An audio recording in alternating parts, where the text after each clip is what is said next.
Welcome to my YouTube channel SSK educator. तो student चलिए आज हम लोग मैथ के कुछ MCQ को सॉल्व करते हैं जो कि आपके बोर्ड एग्जाम में आने वाले हैं। तो बच्चों चलिए स्टार्ट करते हैं MCQ को, और ये वीडियो आप लोगों के लिए पार्ट 1 है।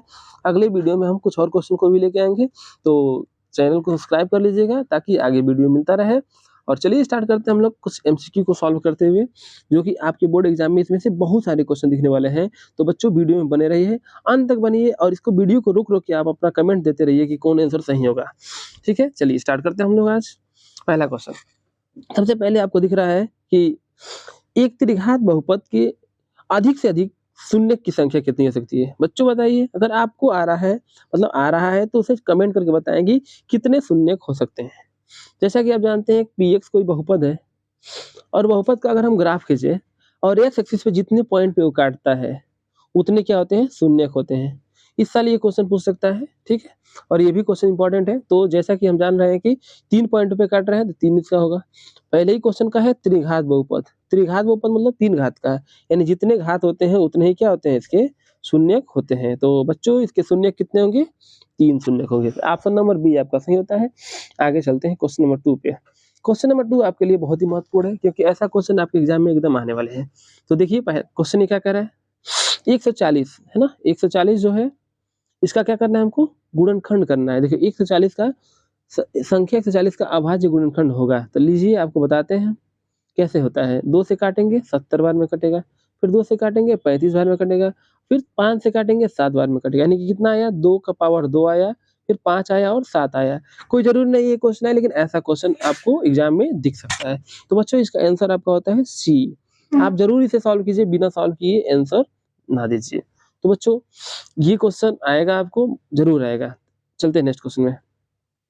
क्वेश्चन नंबर 3 आपको बहुत ही महत्वपूर्ण है, क्योंकि ये क्वेश्चन बार बार आया हुआ है और इस बार भी आने वाला है। तो आप इसको मिस न कीजिएगा और देखिए इस वीडियो को। तो देखिए क्या कह रहा है क्वेश्चन, भाज्य भाजक भागफल और शेषफल में क्या संबंध होता है, ये पूछा है, ठीक है ना। भाज्य भाजक भागफल और शेषफल में क्या संबंध है, ये बताना है आपको। तो पहला नंबर आपको याद होना चाहिए कि लेफ्ट साइड में क्या होता है, भाज्य होता है। तो जहां जहां लेफ्ट साइड में भाज्य है वही आंसर होगा, अन्य 2 आंसर नहीं होंगे। तो अन्य 2 को काट देंगे। चलिए ठीक है, अब देखते हैं कि हमें शेषफल को जोड़ना है। तो यहाँ पे गुणा में है, ये भी ऑप्शन गलत हो गया।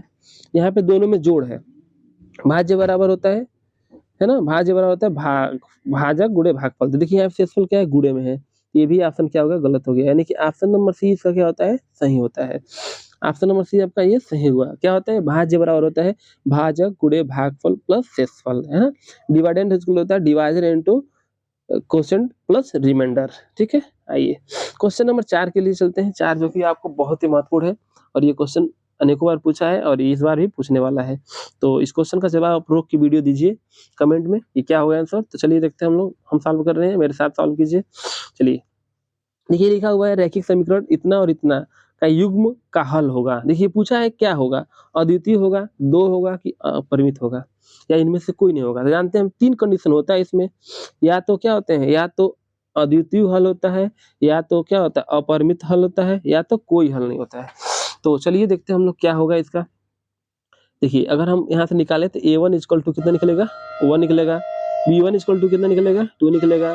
C1 इक्वल टू कितना है, 5 निकलेगा, है ना। A2 equal to -3, B2 equal to -6 और C2 इक्वल टू 1 निकला। अब इनका निकालेंगे हम लोग रेशियो। कैसा रेशियो निकालेंगे हम लोग, इनके गुणांकों का रेशियो। गुणांक मतलब A1/A2, B1/B2, C1/C2 निकालेंगे। तीनों कंडीशन को निकालेंगे। अगर तीनों में से पहला कंडीशन आपको बता देता हूँ क्या कंडीशन होगा। देखिए अगर A1/A2 is not equal to B1/B2 हो, तो इसके क्या होंगे, यूनिक सोल्यूशन यानी अद्वितीय सोल्यूशन होगा, ठीक है। पहला कंडीशन हो गया। दूसरा कंडीशन होगा अगर A1/A2 हो, B1/B2 हो और C1/C2 हो, है ना, ये बराबर हो तीनों, ठीक है। अगर तीनों बराबर है रेशियो, तो उसमें क्या होंगे, कोइंसिडेंट होंगे, यानी कि अनंत हल होंगे, यानी अपरिमित रूप से अनेक हल होंगे। लेकिन यही अगर क्या हो जाए, A1/A2, B1/B2, C1/C2 क्या हो, इसके बराबर ना हो, तो क्या होंगे, कोई भी सोल्यूशन नहीं होगा, नो सोल्यूशन। और नो सोल्यूशन में क्या होता है बच्चों कि ये जो भी समीकरण होते हैं वो आपस में कभी इंटरसेक्ट नहीं करते हैं, इसलिए इसका कोई भी हल नहीं होता है। तो आइए इस क्वेश्चन को देखते हैं कि क्वेश्चन क्या कर रहा है। क्वेश्चन में कहा है, आप दिखा दें क्वेश्चन कहाँ है, हाँ चलिए क्वेश्चन ए 1/-3 हुआ, फिर 2/-6 हुआ, ठीक 5/1 हुआ। यहाँ से दिख रहा है कि ये 1/3 ये भी है माइनस में, यानी ये दोनों बराबर हो रहा है और ये इसके बराबर नहीं हो रहा है। इसलिए क्या हो गया यह, इसमें से कोई भी हल इसका नहीं होगा, ठीक है, इसका कोई भी हल नहीं होगा। क्यों नहीं होगा? क्योंकि यह A1/A2 B1/B2 के बराबर हुआ, लेकिन C1/C2 के बराबर नहीं है, इसलिए इसका आंसर क्या होगा? डी होगा। इस क्वेश्चन में हमने बहुत समय लिया है, क्योंकि इस क्वेश्चन यहाँ इस टॉपिक से बहुत सारे क्वेश्चन आता है, तो इसलिए आप लोगों को ये समझ में आया होगा। देखते हैं नेक्स्ट क्वेश्चन चलते हैं, ठीक है। चलिए क्वेश्चन 5 पे आते हैं। आइए, बहुत इंपॉर्टेंट क्वेश्चन है। कैसा क्वेश्चन है? समांतर श्रेणी का सर्वांतर बताना है। वाह वाह वाह! सर्वांतर मतलब कोई भी an दिया होता है, उसका फार्मूला क्या होता है बच्चों? a+n-1 इंटू डी होता है, जहाँ a क्या होता है? फर्स्ट पद होता है, d क्या होता है? सर्वांतर। आइए, सर्वांतर क्या होता है? सर्वांतर d इक्वल टू होता है a2 माइनस a1। चलिए, a2 मतलब -1 है और माइनस 5, ये हो गया -1 + 5 इक्वल टू कितना होगा? 4। यानी कि आंसर कितना है बच्चों? 4 हो गया, यानी डी आंसर है ना, ये डी आंसर हो गया, है ना। 4 हुआ। कैसे निकला है बच्चों? d इक्वल टू होता है a2 माइनस a1। तो बाबू कमेंट में आप बताइए कि अगर इसका हम पहला पद निकाले तो क्या होगा आंसर? जल्दी बताइए, ठीक है। आइए क्वेश्चन नंबर 6 पे आते हैं। आइए, बहुत इंपॉर्टेंट है बच्चों, आपको मालूम होगा कि यह क्वेश्चन नंबर 6 जो है आपके बहुत महत्वपूर्ण है, क्योंकि इससे हम लोग मूल भी निकाल सकते हैं और इसका प्रकृति निकाल सकते हैं। तो बच्चों यहाँ पूछ रहा है विविक्तकर। विविक्तकर मतलब होता है डी। डी इक्वल टू होता है b² माइनस 4ac। जिस ऑप्शन में दिख रहा है आपको वो तुरंत लगाइए। देखिए, यहाँ नहीं दिख रहा है, यहाँ नहीं दिख रहा है, और ये b² minus 4ac, this is D, है ना। यानी कि सी वाला आंसर आपका क्या है? एकदम बिल्कुल भी सही है। तो बच्चों बताइए, जब डी का वैल्यू क्या होता है? 0 से बड़ा होता है, डी का वैल्यू जब 0 से छोटा होता है, या डी का वैल्यू जब 0 होता है, तीनों केस में आंसर क्या होता है? आप कमेंट में जवाब दीजिए, क्या होगा इसका आंसर, ठीक है। तो चलिए हम लोग नेक्स्ट क्वेश्चन पे चलते हैं। चलिए, एक मैं बता दे रहा हूँ, डी का वैल्यू जब क्या होगा? पॉजिटिव होगा। डी का वैल्यू जब क्या होगा? पॉजिटिव होगा, तो क्या होगा? देखिए, डी का वैल्यू जब पॉजिटिव होगा तो मूल क्या होंगे? धनात्मक होगा, पहला नंबर धनात्मक होगा, और क्या होगा? 0 से बड़ा होगा तो धनात्मक होगा, अनइक्वल होगा यानी असमान होगा, और रियल होगा, है ना, रियल। अब चलिए, एक आपसे पूछेंगे, डी बराबर 0 होगा तो क्या होगा? बराबर होगा। डी बराबर 0 होगा तो क्या होगा? बराबर होगा, इक्वल होगा और रियल होगा। डी जब छोटा होगा तब आपको बताना है कि आंसर क्या होगा। तो चलिए हम लोग नेक्स्ट क्वेश्चन की तरफ चलते हैं, क्वेश्चन नंबर 7 की तरफ। क्वेश्चन नंबर 7 आपके लिए बहुत ही महत्वपूर्ण है, देख लीजिए, क्योंकि लिखा हुआ है दो बिंदुओं 2,3 और 4,1 के बीच की दूरी बताना है। तो बच्चों आपको मालूम होगा फार्मूला, डी बराबर क्या होता है? अंडर रूट में x2 माइनस x1 का whole square, y2 minus y1 का होल स्क्वायर, ठीक। डी मतलब दो बिंदुओं के बीच की दूरी। तो आइए चल देखते हैं क्या होगा। यानी कि देखिए क्या करेंगे, यहाँ पे यहाँ से घटाएंगे, 4 माइनस 2 कितना होगा?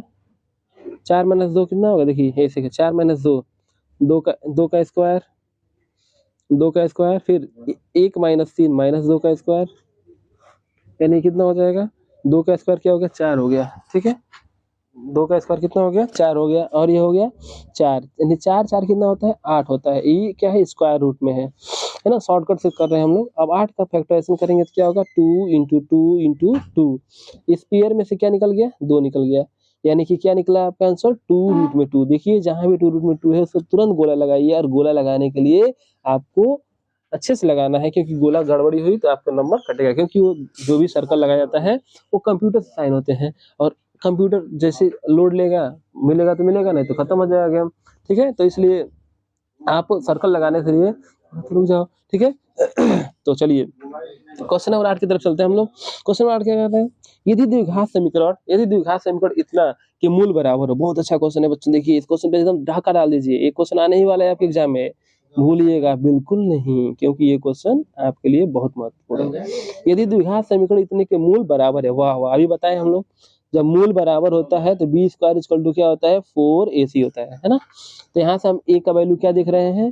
3 दिख रहे हैं, b का वैल्यू क्या दिख रहे हैं? -12 दिख रहे हैं, और c का वैल्यू दिख रहे हैं यम। तो b², b कितना है भाई? 12, 12 गुणे 12 लिखेंगे, गुणा नहीं करेंगे बच्चों। b² हो गया 4, a कितना है? 3 है, और c कितना है? यम है। 4 3 12 हुआ, 12 खत्म।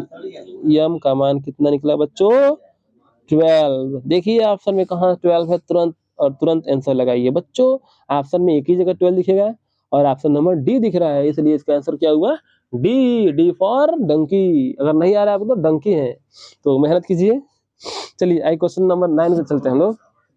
क्वेश्चन नंबर 9 को चलिए फॉलो करते हैं और ये बहुत इंपॉर्टेंट है। देखिए बच्चों, वाह भाई वाह, क्या क्वेश्चन है ये। आपके बुक में शायद दिखा हो, क्योंकि आप लोग एनसीईआरटी पढ़ते हैं, एनसीईआरटी में एमसीक्यू बहुत कम दिया हुआ है, तो हमने आप लोगों के लिए इतना मेहनत करके बनाया है इसको। इस क्वेश्चन को देखिए, एक समबाहु त्रिभुज। भाई समबाहु त्रिभुज क्या होता है, जल्दी बताओ बच्चों, जल्दी बताओ। समबाहु त्रिभुज एबीसी की भुजाएं 2a है, इनकी प्रत्येक शीर्ष लंब की लंबाई ज्ञात कितना होगा। देखिए बच्चों, समबाहु त्रिभुज है, देखिए एक समबाहु त्रिभुज ए भी 2a है, ए भी 2a है और ए भी 2a है, ठीक है। अब कह रहा है शीर्ष लंब, ये लंब बताना है, अर्थात ये ए हो जाएगा और ये हो जाएगा। पाइथागोरस थ्योरम लगाइए, तुरंत आंसर लाइए। आंसर लाकर तुरंत हमें कमेंट कीजिए कितना आ रहा है। कौन सा पाइथागोरस है? कर्ण का स्क्वायर बराबर होता है बेस का स्क्वायर प्लस परपेंडिकुलर का स्क्वायर, है ना। कर्ण मतलब हो जाएगा 2 का square 4a square equal to ये हो जाएगा a स्क्वायर और प्लस में x मान लेते हैं, इधर लाएंगे क्या हो जाएगा आपका 3a स्क्वायर, है ना। इसका रूट जब लेंगे तो a रूट में 3। तो ऑप्शन नंबर क्या होता है बच्चों? ऑप्शन नंबर सी, कैट, शिफा कैट, ठीक है। अब आते हैं हम लोग क्वेश्चन नंबर 10 की तरफ चलते हैं। 20 क्वेश्चन इसमें हम करेंगे, अगले वीडियो में हम लोग 20 क्वेश्चन लाएंगे। 4-5 वीडियो आपको लग आएगा जो कि 100 क्वेश्चन का सीरीज होगा। जो भी 100 क्वेश्चन देख लेगा उसका कोई भी क्वेश्चन बाहर नहीं जाने वाला है, ठीक है। तो चलो क्वेश्चन नंबर 10 पे। क्वेश्चन नंबर 10 अच्छा दिख रहा है आपको? यहाँ पे देखिए, निम्नलिखित सारणी का माध्य बताना है। देखिए अब इससे क्वेश्चन देख के बच्चे डर जाएंगे, माध्य क्या होगा। देखिए माध्य यहाँ से हमको निकालना पड़ेगा, यहाँ से x निकालना है। x क्या होगा, इन दोनों को जोड़ेंगे और आधा कर देंगे, तो यानी 3 1 4 होगा, 4 का आधा 2 होगा, 5 3 8 होगा, 8 8 का आधा 4 होगा। अब देखिए अंतराल दोनों का सेम है ना, 2 4 फिर 6 होगा, फिर 8 होगा, फिर 10 होगा, ठीक है ना। अब इसमें गुणा करते हैं, है ना। 2 3 6, 4 दूना 8, 6 चौका 24 और ये होता है 8 दूना 16, 10 3 30। अब सबको जोड़ लीजिए, इन सबको जोड़ लीजिए। देखिए ऐसे कर सकते हैं हम लोग, 30 30 30 30 20 50, 10 60 70 70 और ये 70 और ये 8 78 78 6 कितना होता है बच्चों? 78 और 6 84, ये हो गया। अब यहाँ पे बारंबारता को जोड़ेंगे, 3 2 5 5 5 10 और 14 14 छके 84, यानी कि 6 बार में आपका ये कटेगा। और आप देख सकते हैं इसका ऑप्शन नंबर डी होता है 6। देखिए कम समय में कैसे सॉल्व किया गया है, यानी कि आप पेंसिल से ऐसे क्वेश्चन को सॉल्व कर सकते हैं, क्योंकि एमसीक्यू क्वेश्चन है, दिखाना नहीं है। फार्मूला आपको याद हो चाहे ना हो, फिर भी आप इस क्वेश्चन को सॉल्व कर सकते हैं। किया कैसे किया गया, इनसे एक्स निकाला गया, इन सबको क्या किया गया, इसमें गुणा किया गया, इसमें गुणा किया गया, गुणा करने के बाद सबको जोड़ लिया गया है, फिर इसके बाद से इन सबको जोड़ा गया है। मतलब कि फार्मूला क्या होता है बच्चों, सिग्मा एफ आई एक्स आई बटे सिग्मा एफ आई। मतलब ये हुआ कि बारंबारता और जो दिया गया डाटा रहता है उसमें गुणा करते हैं, जोड़ते हैं, फिर बारंबारता से हम लोग भाग देते हैं। तो ये क्वेश्चन आपका सॉल्व हो गया 10 नंबर वाला। अब आते हैं हम लोग क्वेश्चन नंबर 11 पे। तो बच्चों क्वेश्चन नंबर 11 आप देख लीजिए क्या है इसमें, जो कि बहुत ही इजी क्वेश्चन है, क्योंकि साइन बटे कास है। साइन 27 डिग्री है और कास 63 डिग्री है। आपका एक फार्मूला होता है sine 90 minus theta. Sine 90 minus theta क्या होता है, कॉस थीटा होता है, ठीक है। यानी 27 को हम लिख सकते हैं, 27 को लिख सकते हैं साइन 90 माइनस 63, यानी साइन 90 कास हो गया, यानी हो गया कास 63। कास 63 से कास 63 खत्म हुआ और आपका ये आंसर आया 1, ठीक है। तो ये हो गया आपका ऑप्शन नंबर ए। अगले क्वेश्चन की तरफ चलते हैं हम लोग। देखिए यहाँ से हम क्वेश्चन को सॉल्व करने के लिए बहुत सारे तरीके हमारे पास है। पहला है कि साइन से कास में चल जाए, कोई दिक्कत नहीं। यहाँ से एंगल को फाइंड करेंगे हम लोग। कास में √3/2 किसका वैल्यू होता है, बस आपको ये पता करना है। तो साइन में कितना होता है, 60 का होता है, तो कास का क्या होता है, यानी कि कास 30 का जो वैल्यू होता है √3/2 होता है। इसका मतलब थीटा का वैल्यू कितना आ गया बच्चों, 30 डिग्री आ गया। ऐसे ही यहाँ रखेंगे, यानी 30 गुणे 2 60 डिग्री हो गया, यानी साइन 60 का मान कितना होता है बच्चों, वो तो पहले ही हमें आंसर दे दिया था आपको, लेकिन आप ध्यान नहीं दिए हैं। तो ये क्या हो गया, डी का वैल्यू क्या हो गया, यानी कि साइन 2a का वैल्यू क्या होगा, D. D for dog dog dog dog. चलो चलते हैं हम नेक्स्ट क्वेश्चन की तरफ। नेक्स्ट क्वेश्चन क्या है बच्चों बहुत अच्छा है भाई, फार्मूला है या फार्मूला है। अगर आपको याद नहीं है तो कोई दिक्कत नहीं है, फिर भी हो जाएगा। देखिए कभी भी ट्रिग्नोमेट्री का क्वेश्चन दिया हो तो उसे साइन कास में चेंज करना शुरू कर दीजिए। तो अगर हम चेंज करें इसको तो 1 प्लस साइन स्क्वायर और कास स्क्वायर, ये हो जाएगा 1 प्लस कास स्क्वायर और साइन स्क्वायर, ये हो जाएगा एलसीएम लेंगे तो ये होगा कास स्क्वायर और ये साइन स्क्वायर, फिर ये हो जाएगा क्या होगा cos स्क्वायर, फिर आपका sin square plus cos square बटे या sin स्क्वायर, ये 1 हो गया, 1 बटे cos 1 बटे साइन, साइन ऊपर चला जाएगा नीचे cos हो जाएगा, स्क्वायर है तो ये हो जाएगा sin बटे cos क्या होता है 10 होता है। ठीक है, इसको अच्छे से आप देख लीजिए एक बार अच्छे से, साइन बटे cos क्या होगा 1 sin स्क्वायर बटे cos स्क्वायर, फिर 1 प्लस cos स्क्वायर बटे sin स्क्वायर। ठीक, ये हो जाएगा cos square plus sin square, फिर नीचे क्या होगा cos स्क्वायर होगा, फिर आपका sin स्क्वायर और cos स्क्वायर होगा बटे sin स्क्वायर होगा, इससे 1 कट भी सकता है 1 भी हो सकता है, 1 बटे sin 1 बटे cos है या 1 बटे sin है, ये ऊपर जाएगा तो sin स्क्वायर होगा, नीचे cos स्क्वायर होगा, यानी sin बटे cos क्या होता है 10 होता है, यानी कि 10 स्क्वायर थीटा हुआ है, थीटा मतलब ए है, इसलिए क्या होगा ऑप्शन नंबर क्या होता है इसका डी हो गया। तो बच्चों क्वेश्चन नंबर 13 तक आपको दिख गया है। क्वेश्चन नंबर 14 जो कि बहुत बार क्वेश्चन पूछा है बच्चों, आप अगर प्रीवियस ईयर देखे होंगे या फिर क्वेश्चन आप सॉल्व किए होंगे, बुक में ये क्वेश्चन दिया हुआ है। ये क्वेश्चन देखिए क्या कह रहा है, sin 2a बराबर 2 sin a। ऐसे तो sin 2a का फार्मूला होता है बच्चों, sin 2a का फार्मूला होता है, अभी 11th में जब जाएंगे आप तो उसको फार्मूला मिलेगा, क्या मिलेगा 2 sin a और cos a। तो पहले ही दिख रहा है कि ये बराबर नहीं है बच्चों, आप यहाँ बराबर नहीं है, लेकिन यहाँ पे क्या है कह रहा है कि किस एंगल पे बराबर है। कोई बात नहीं, जीरो रखेंगे तो साइन जीरो की वैल्यू जीरो होगा, यहाँ पे साइन जीरो की वैल्यू क्या होगा जीरो होगा, और किसी भी वैल्यू पे बराबर नहीं होने वाला है, इसलिए क्या होगा जीरो पर ही बराबर होगा, इसलिए इसका आंसर क्या होता है जीरो होता है। अब आइए एक क्वेश्चन और है, देखते हैं हम 22 नंबर, परिधि वाले, देखिए 22 में परिधि वाले वृत्त के चतुर्थांश का क्षेत्रफल, देखिए परिधि मतलब क्या आता है 2 पाई आर, देखिए परिधि मतलब होता है 2 पाई आर, 2 पाई आर की वैल्यू क्या है 22 दिया है। क्या कहा है, देखिए क्वेश्चन, देखिए क्या कहा है क्वेश्चन, आपको ये कहा है कि आपको एक सर्कल बनाना है, ठीक है सर्कल बनाना है, और उसका क्वाड्रेंट, देखिए क्वाड्रेंट क्या करना है, क्वाड्रेंट जानते हैं ना जो चतुर्थांश कहते हैं, इसी का हमें क्या करना है चतुर्थांश का क्षेत्रफल बताना है, यानी कि रेडियस निकल जाएगा तो हो जाएगा। तो देखिए 2 पाई आर बराबर है 22, 2 गुणे 22 बटे 7, आर इक्वल टू 22, 22 से 22 खत्म हो गया, आर का वैल्यू क्या हो गया 7 बटे 2।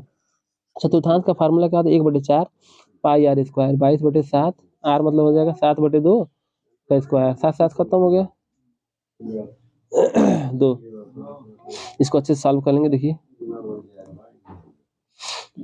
1 बटे 4 पाई, पाई माने 22 बटे 7, और यह होगा 7 बटे 2, फिर 7 बटे 2, ठीक है ना। आप देखिए 2 से कट जाएगा 11 बार में, ठीक है, देखिए 7 से 7 खत्म हुआ है ना, अभी 2 बचा है नीचे 8 बचा है, यानी कि 77 बटे 8, देखिए 77 हुआ नीचे हुआ 8 है ना, देखिए कहाँ है आंसर 77 बटे 8, 77 बटे 8 ऑप्शन नंबर सी दिख रहा है, और सी बार आंसर हो गया। और ये देखिए बहुत ही महत्वपूर्ण क्वेश्चन जो कि पिछली बार ये क्वेश्चन आया था और इस बार भी आने का चांस है, देखिए कैसे क्वेश्चन है, कहा है कैप्सूल, कैप्सूल जानते हैं ना जो दवा खाते हैं हम लोग, कैप्सूल जो है कह रहा है किसका कॉम्बिनेशन है, किसका संयोजन है। तो देखिए कैप्सूल आप देखे होंगे अच्छे से, तो कैप्सूल को अगर हम बनाएं, आप भी बना के देख लीजिए कैसे कैप्सूल बनता है, ऐसे सिलेंडर हुआ है ना, इसके बाहर ये हेमीस्फीयर होता है अर्थात अर्धगोला होता है, यानी एक बेलन होता है दो अर्धगोला, दोनों तरफ क्या होता है अर्धगोला होता है ना, और एक बेलन होता है, यानी कि ऑप्शन बी है ना। ये बहुत इंपॉर्टेंट क्वेश्चन है बच्चों, ध्यान दीजिएगा, क्वेश्चन आप छोड़िएगा नहीं, ये क्वेश्चन पिछली बार पूछा हुआ है, इस बार भी किसी न किसी सेट में आ सकता है। तो ये आपका क्वेश्चन नंबर 16 सॉल्व हुआ। अब आते हैं क्वेश्चन नंबर 17 पे। क्वेश्चन 17 क्या कह रहे हैं बच्चों, यदि कुछ आंकड़ों का माध्य तथा बहुलक क्रम से, देखिए बहुत महत्व, ये देखिए क्वेश्चन इस बार आने वाला है बच्चों, क्या है यह माध्य और बहुलक है ना। अभी अभी हमारे अल्ताफ सर बताए हैं ये फार्मूला, तो इस फार्मूला को हम यूज कर ले रहे हैं, ये माध्य बहुलक और माध्यक। तो बच्चे क्या होगा बहुलक, पहले बहुलक था 3 गुणे माध्यक प्लस 2 सॉरी माइनस होगा -2 माध्य है ना। देखिए तो बहुलक दिया हुआ है, कितना बहुलक दिया है बच्चों 32, वैसे तो आंसर इसका 33 आएगा, चलिए बता दे रहा हूँ आपको। तो माध्यक कितना दिया है बच्चों, माध्यक पूछा है तो 3 मान लेते हैं इसको, माइनस 2 गुणे 35, 2 गुणे 35 कितना होता है 70, देखिए 32, इधर प्लस लाएंगे तो क्या होगा 70 हो जाएगा, और 3 यक्स है ना, तो कितना होगा ये होगा 70 30 ये 70 और ये 32 है ना, 35 है ना 70 है ना, 102 हो गया बटे 3, 3 तरीके 9, हाँ 3 चौका 12 है ना, यानी कि ऑप्शन नंबर क्या हो रहा है यहाँ पे, ऑप्शन कुछ गड़बड़ी आ रही है, क्यों ऑप्शन गड़बड़ा रहे भाई, चलिए देखते हैं एक बार और हम इसको बहुलक बराबर होता है 3 गुणे माध्यक, माध्यक होगा, माध्यक पूछा है -2 माध्य, तो बहुलक सॉरी उल्टा ले लिया गया है डाटा, कोई बात नहीं। चलिए बहुलक कितना है बच्चों, 33 आता है, 35 होगा, 35 बहुलक है, 35 क्या है बहुलक है। अब पूछा है 3x हो गया -2, 2 गुणे क्या है, 2 गुणे 32, 32 ना 64, 3x, 5 4 9 6 3 9/3 x यानी कि 33 आएगा, तो बोले 33 का आंसर आता है। तो इसमें डाटा क्या होगा, गलत ले लिया गया था इसलिए गलती आ रहा था। फिर भी देख लीजिए आप लोग, माध्य बराबर कितना है 32 है, बहुलक बराबर कितना है 35 है। अच्छे से देखिएगा, फार्मूले में ही गड़बड़ी होती है और फार्मूले को आप अच्छे से देखते रहिए तभी क्लियर होगा। ठीक है, ये हो गया आपका 17 नंबर सॉल्व। ऐसे ही क्वेश्चन नंबर 18 है, 18 नंबर आपको सॉल्व करेंगे, बहुलक वाला फार्मूला है, बहुलक वाला क्वेश्चन सॉल्व करेंगे। क्या होता है सॉल्व करके जरूर बताएंगे, है ना। एक बहुलक बताइए जल्दी, कुछ करना भी नहीं है आपको, ऑप्शन नंबर ABC बताना है, निम्नलिखित बारंबारता सारणी का बहुलक वर्ग बताना है। हमने हिंट दे भी दिया था, अच्छे से देखे होंगे तो वीडियो में आप, बहुलक वर्ग बताना है। अब हमने बताएंगे क्या होगा बहुलक वर्ग, ये जो भी आपका हो, हमने क्या क्या हिंट दे दिया आपको, अब कमेंट करके बताएं कि कौन बहुलक वर्ग होगा। ठीक है बच्चों, ऑप्शन ए होगा कि बी होगा कि सी होगा डी होगा, ये आप जानते हैं अच्छे तरीके से, आपकी तैयारी अच्छे से चल रही है। ये होगी क्वेश्चन नंबर 19, वाह भाई वाह क्या क्वेश्चन है। कह रहा है दो पासे को एक साथ उछालने पर दोनों पासों पर प्राप्त संख्याओं का योगफल 10 होने की लगता है। देखिए 10 होने की लगता है। देखिए मेरे पास एक शॉर्टकट ट्रिक है, देखिए 13 में से 10 घटाइए कितना हुआ, 3 हुआ है ना, 3/36 करिए तुरंत आंसर हो गया। 3/36 का मतलब क्या होता है, एक 3 3 एकम 3 और 3 दूना 6 यानी कि 12×3 = 36 यानी 1/12, आंसर नंबर ए हो गया। लेकिन अगर आप चाहते हैं कैसे होगा, देखिए अब दो पासों को फेंकेंगे तो हमें 36 रिजल्ट आएंगे। पूछा क्या है, दोनों पर आया योगफल 10 हो, माने कि दो एक, देखिए 5, 5 हो, ठीक, और क्या हो सकता है 4, 6 हो सकता है, और 6, 4 हो सकता है, और कोई भी हमें नहीं लग रहा है कि जो आए दोनों को जोड़े तो हम लोग 10 आए। 10 आने की जो घटना होगी वो 2-3 बार आ रहा है आपको, इसलिए हमने कहा क्या 3/36 किया था, और 3/36 का मतलब होता है 1/12। आप भी करके देख सकते हैं, कैसे देख सकते हैं बच्चों, जैसे कि आपने क्या एक टेबल बनाएंगे ऐसे, फिर 1 2 3 4 5 और 6, यहाँ भी 1 2 3 4 5 और 6, इसके साथ बनाएंगे, इसके साथ बनाएंगे, सबके साथ बनाते बनाते बनाते 6 इधर होगा, ऐसे 6 इसका होगा, यानी 6 36 गो रिजल्ट होंगे। उन 36 रिजल्टों में क्या होगा, 2 रिजल्ट ऐसे होंगे जो कि 10 आएगा योगफल। आइए लास्ट क्वेश्चन की तरफ चलते हैं हम लोग, क्योंकि 20 क्वेश्चन इसमें सॉल्व करने वाले हैं। नेक्स्ट वीडियो में हम 30 क्वेश्चन लेंगे, फिर अगले वीडियो में 50 क्वेश्चन लेंगे, यानी कि हमें 100 क्वेश्चन सॉल्व करना है। चलिए, एक पासे को एक बार फेंका जाता है, देखिए एक बार फेंकेंगे तो रिजल्ट कितना आएगा, वो 6 रिजल्ट आएंगे, 1 2 3 4 5 और 6। एक पासे को फेंकने पे कितने रिजल्ट आते हैं, 6 रिजल्ट आते हैं। अब इसमें क्वेश्चन क्या पूछा है, देखिए क्वेश्चन ये कहा है कि सम संख्या प्राप्त होने की प्रयोगता। सम कौन कौन होता है, 2 होता है, 4 होता है और 6 होता है। यानी हमारा जो पॉसिबल आउटकम है, जो मेरा रिजल्ट मांग रहा है वो कितने है, 3 वो है, 3 और टोटल रिजल्ट कितना है 6, यानी 3/6 होगा, यानी 1/2 होगा, यानी ऑप्शन नंबर क्या होता है, सी होता है। लेकिन अगर हम आपसे पूछे कि 6 से अधिक आने की प्रयोगता क्या होगी, जवाब दीजिए आप, 6 से अधिक आने की प्रयोगता क्या होगी। यदि हम किसी पासे को फेंकते हैं, 6 से अधिक आने की प्रयोगता पूछा जा रहा है तो क्या होगा, कमेंट में जरूर जवाब दीजिए। और हम लोग मिलेंगे नेक्स्ट वीडियो में, क्योंकि आगे बहुत सारे क्वेश्चन है, आप लोग वीडियो में बने रहिए ताकि नेक्स्ट ऐसे सीरीज लाते रहें। और एग्जाम से पहले हमारा 100 क्वेश्चन करने का टारगेट है, जो भी बच्चा 100 क्वेश्चन देख लेगा उसका 20 क्वेश्चन का 20 क्वेश्चन आपको बोर्ड एग्जाम में देखने को मिलेगा, और कोई भी क्वेश्चन गलत नहीं होगा। तो आज हम इतना ही बनाते हैं वीडियो, नेक्स्ट वीडियो के लिए इंतजार कीजिएगा, कमेंट करके जरूर बताइएगा कि ये वीडियो आपको समझ में आया कि नहीं आया। तो हम लोग मिलते हैं नेक्स्ट क्लास में अगले 30 MCQ को लेकर के, जल्द ही मिलेंगे, कल ही मिल सकते हैं, फिर उसके अगले दिन क्या मिलेंगे 50 क्वेश्चन लेके आएंगे, क्योंकि 100 क्वेश्चन का टारगेट है। ठीक है, कमेंट करके जरूर बताइएगा कि आपको ये क्वेश्चन समझ में आया कि नहीं आया। Thanks for watching my video, and ऐसे ही वीडियो को देखने के लिए चैनल को सब्सक्राइब करें और